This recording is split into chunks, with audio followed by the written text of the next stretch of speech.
Seguimos en La Mira con la subsecretaria de Salud, Cristina Lustenberg. Estamos hablando de primera infancia, las políticas que involucran a los niños entre los 0 y los 5 años, sobre todo, Fede. Bueno, sí, doctora, cuando uno analiza las políticas públicas y en general las políticas más allá de los distintos partidos, uno ve un cierto sesgo hacia las políticas de adultos, como usted decía, y de hecho eso hace que los indicadores muestren que Uruguay es uno de los países más desiguales en cuanto a distribución intergeneracional del ingreso. Y cuando uno va a los números ve que el 49% de los niños nacen en el 20% más pobre de los hogares, mientras que el 6% nada más de los niños nace en el 20% más rico, con lo cual hay una desigualdad, digamos, en cómo recae la responsabilidad sobre los niños entre los distintos grupos sociales. Más allá de una cuestión política, ¿usted cree que hay una cuestión quizás ahí para trabajar en cuanto a lo que es la generosidad o la distribución, digamos, y ese notar, digamos, esa desigualdad que hay a través de los distintos estratos de la sociedad?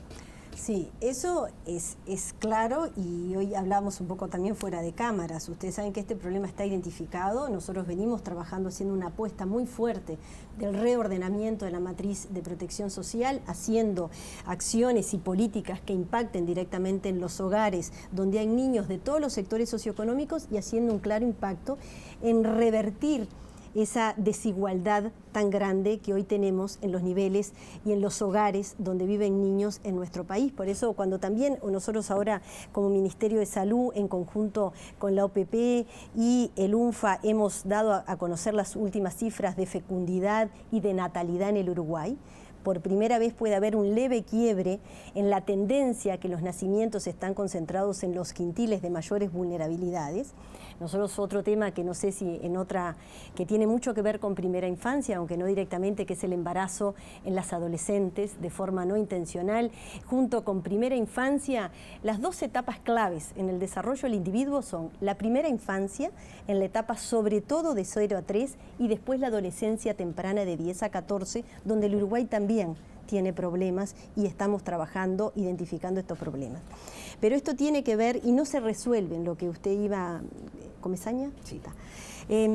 Tiene que ver que esto requiere una fuerte apuesta de inversión, requiere un diseño y una concepción donde se haga una fuerte apuesta a invertir, y este país lo viene haciendo, lo que ha sido, hoy decíamos, la reforma de salud, de educación. Hoy estamos comprometidos a universalización, a universalizar en la educación los niños a partir de 3 años, que el Uruguay históricamente en 4 y 5 años viene logrando una universalización, una apuesta a el Sistema Nacional de Cuidados que genere y compatibilice la apuesta de las mujeres de cualquier sector socioeconómico a compatibilizar la crianza de los hijos con el desarrollo productivo y laboral que tenemos las mujeres, venimos haciendo en los últimos años aumentar las licencias parentales, pero requiere mucho compromiso político de quien está en el gobierno, y esto estamos dando señales claras, pero requiere un acuerdo interpartidario, generacional. En el Uruguay no puede uno desconocer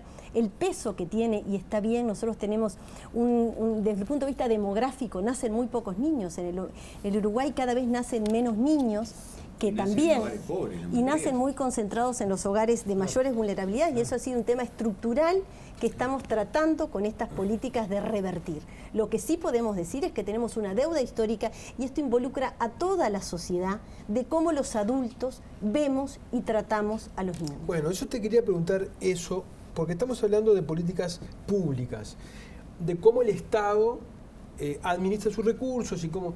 Pero, ¿qué podemos decir de la sociedad civil? ¿Qué podemos decir de los padres, de los mayores, alejados de las políticas públicas, de cómo tratan a sus hijos, a sus nietos, a sus sobrinos? ¿Cómo los tratan? ¿Cuál es la actitud?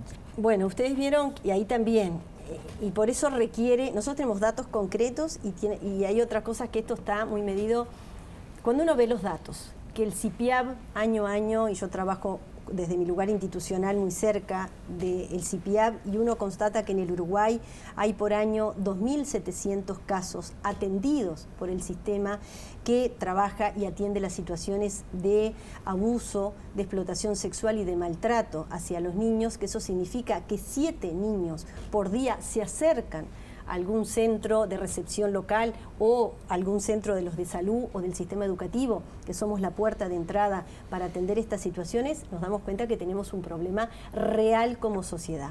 Cuando uno visualiza con casos concretos que realmente nos interpelan muchísimo, nosotros tenemos un problema. Si uno ve la cantidad de niños institucionalizados que hoy dependen del INAU, que tiene nuestro país, el Uruguay es de los países de América Latina que cifras más altas tenemos de niños institucionalizados. Por eso nosotros estamos trabajando no solamente en salud, en disminuir el indicador de mortalidad infantil, sino una cosa de calidad de los que sobreviven, qué oportunidades tienen cada uno de los niños y niñas que sobreviven en nuestro país. Ese es el desafío más grande que tenemos, en cómo el país entero, pero como cuando uno ve las cifras del CIPIAB, ve que el 93% de los niños que fueron maltratados, abusados, es en la propia familia. Esto atraviesa también todos los sectores socioeconómicos, las situaciones de violencia y abuso que hay. Cuando uno no puede ser indiferente, cuando vea que un padre en la vía pública, una madre, tiene una situación de violencia extrema con un niño. Nosotros nos requiere... Perdona que te interrumpa, pero estaba haciendo la analogía con la violencia de género, ¿no? Porque podés poner, donde estabas diciendo niños, podés poner mujer, ¿no? Cuando se habla de mujer, podés hablar de niño, ¿no? Sí, nosotros por hay eso una diferencia, ¿no? Las mujeres pueden hacer marchas multitudinarias, ¿no?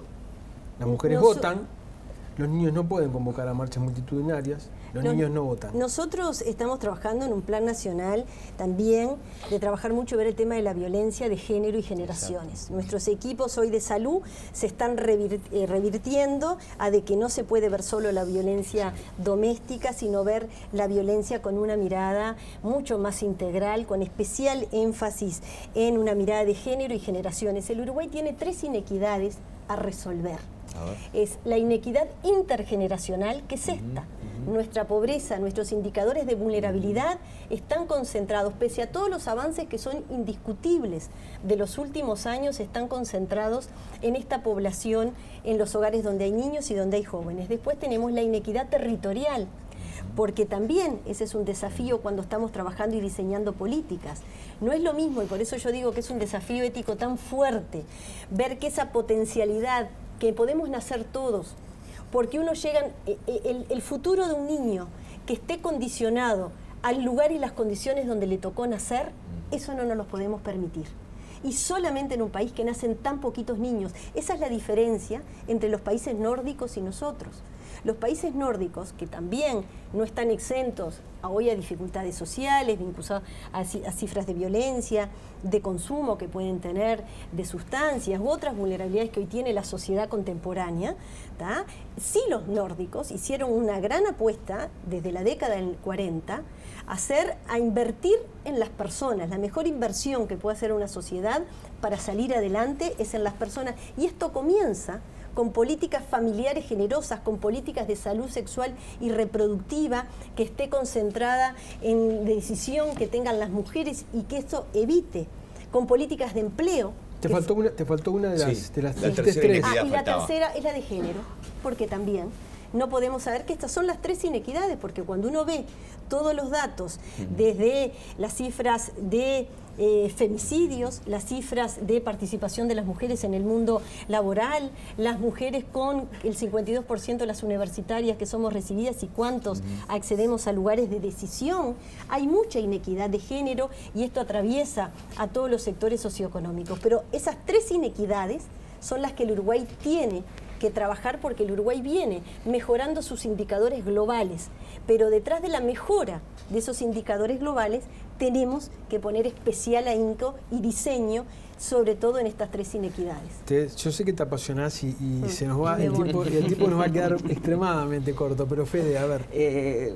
Tú decías que para llegar a un plan que efectivamente pueda revertir estos números de manera definitiva y contundente, se necesitaban políticas de Estado, políticas que trasciendan a una administración o a un partido político. Y yo pienso que para implementar esa clase de políticas es necesario tener como uno de los factores previos una demanda social fuerte sobre esos temas. Es tan difícil instalar en la agenda pública, en la demanda social, esta clase de cuestiones. Y déjame que te lo agrego. ¿Ustedes tienen el compromiso político de la oposición de que se van a mantener estas políticas? Sí, nosotros en los últimos años, en cada una de las instancias, ha sido liderado por el gobierno en el cual yo formo parte del gobierno, y el país ha definido que es una prioridad política, y esto está en la mano de asignación de los recursos, porque tanto el programa Uruguay Crece Contigo, las políticas que estamos haciendo en salud, las políticas que tiene el INAU, va de la mano de una fuerte puesta que se ha hecho a nivel presupuestal y en el diseño. Sí creo, porque esto lo hemos trabajado también con integrantes de la oposición, que en esto es de las cosas que tiene y debe haber acuerdo y tienen que mantenerse a lo largo de todos los gobiernos, porque yo creo, y en esto creo que en el Plan Nacional de Infancia y Adolescencia, que ha sido liderado por el Consejo de Políticas Sociales, la Dirección de Políticas Sociales del MIDES, no hay ningún partido que pueda oponerse cuando uno ve estos números que el Uruguay tiene, cuando hemos hablado con expertos también de muchos sectores políticos, de revertir esta situación que el Uruguay tiene. Imagínense nuestro país que quiere hacer una apuesta al desarrollo humano, productivo. Somos muy poquitos, estamos rodeados de dos potencias muy grandes. Somos casi igual que Finlandia, sacando las diferencias que tenemos, rodeados de Rusia en ese momento. Bueno, ahora toda la dispersión que tiene la República, los estados que antes se conformaban parte de, Rusia, digamos, ¿tá? La República Federativa y todos los países que se ha desagregado la ex Unión Soviética, y Suecia, ¿no? Y entonces Finlandia eran muy pocos. ¿Y qué es lo que empezó a trabajar en eso? Ver un país que quiera, los empresarios, no solamente tiene que ser un tema ético, inadmisible. Yo no concibo que esto, si bien tengo mi formación política, ideológica, que esto no lo podamos compartir los uruguayos, porque eso hemos tenido muestras desde el Estado ballista, cantidad de cosas que en el Uruguay tiene en sus raíces históricas. Pero ¿qué nos ha pasado? Que en ninguna crisis hemos protegido a los niños y a los hogares, porque los países nórdicos tienen transferencias monetarias generosas, tienen políticas de cuidado generosas, tienen un mercado laboral flexible que favorece el ingreso de los jóvenes y de las mujeres, tienen políticas de Estado que las han cambiado, porque cambia. Quizás lo que estamos haciendo hoy no es lo adecuado en determinado contexto, pero esto ha habido una continuidad clara, ¿tá? Y que se ha mantenido, que hoy permite que los finlandeses tengan un desarrollo en la educación, un desarrollo productivo, una generación de conocimiento. Porque si yo les estoy diciendo, y hoy ustedes compartían, y eso es lo que estamos haciendo hoy, comprometiendo a la sociedad, un gobierno que apuesta, pero requiere acuerdo político y requiere un acuerdo ciudadano. Cuando tú, Gabriel, me haces la pregunta de qué estamos haciendo en las familias, en los padres, bueno, tiene que ver con esto. Tiene que ver cuando ayer se aprobaron las salas de lactancia en el Parlamento, en las empresas, tiene que ver en que nosotros siempre apoyemos a varones y mujeres que están apostando a la crianza de sus hijos, que veamos eso como un potencial muy grande que nosotros estamos haciendo, donde lo afectivo tiene mucho que ver con los cuidados en el desarrollo de ese individuo. Un empresario que quiera tener trabajadores que apuesten en su cadena productiva, un Estado que sea garante de derechos. Todo eso tiene que ver muchísimo. La sociedad preocupada por los niveles de violencia.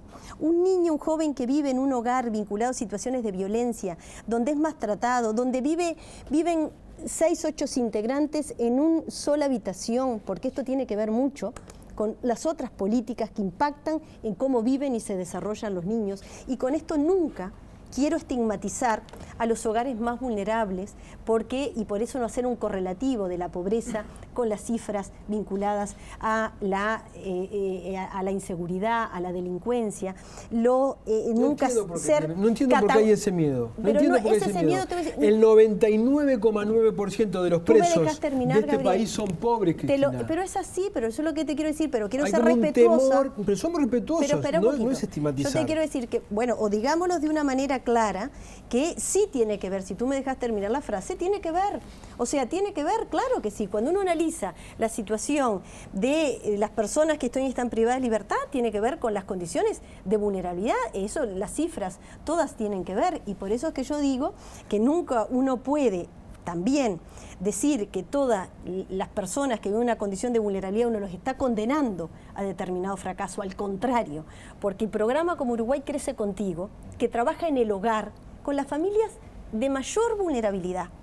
¿Y qué ha trabajado Uruguay Crece Contigo a lo largo de todos estos años? Primero, es un programa que pone foco en las familias, que trabaja con un componente de educación en el hogar, trabaja con una empatía muy fuerte con estas familias, tratando de que esas familias se potencien a través de su fortaleza, que accedan a los servicios de salud, a la educación inicial, de cuidados, que mejoren sus prácticas, y eso está demostrado que mejoran con indicadores, porque es un programa que ha tenido una gestión también basada en medición de resultados. Sí, pero doctora, ¿qué alcance tienen esos programas? ¿Son capaces de cubrir todo lo que se necesita para hacer un cambio realmente significativo? Un minuto, ¿O se Cristina. convierten en microexperiencias que terminan en realidad afectando a algunos casos particulares y condiciones? Un minuto.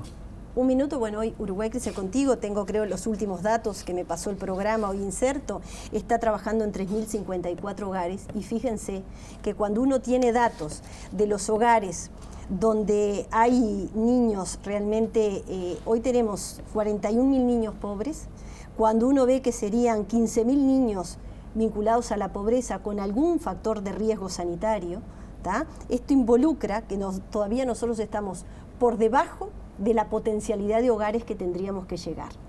Todavía, y creo que el otro día la ministra Marina Arismendi, en una entrevista que le hizo un medio de comunicación, dijo que sí, que todavía estos programas no tienen tanto en el componente más focalizado de acercar a esta población de extrema vulnerabilidad, todavía no tenemos los recursos para llegar al 100%, y sí nosotros tenemos el compromiso, y en lo que me corresponde a mí rendir cuentas como salud, nosotros nos hemos comprometido dentro de objetivos sanitarios nacionales, hemos puesto especial énfasis en 15 problemas identificados que tenemos en salud, y 6 tienen mucho que ver en indicadores que mejoren las características de los niños en esta primera etapa de la vida. Cristina, gracias por esa pasión y gracias por haber estado, ¿sí? Gracias a ustedes y mucho por hacer en estos temas. Muy bien, nos vamos a una tanda, ya volvemos.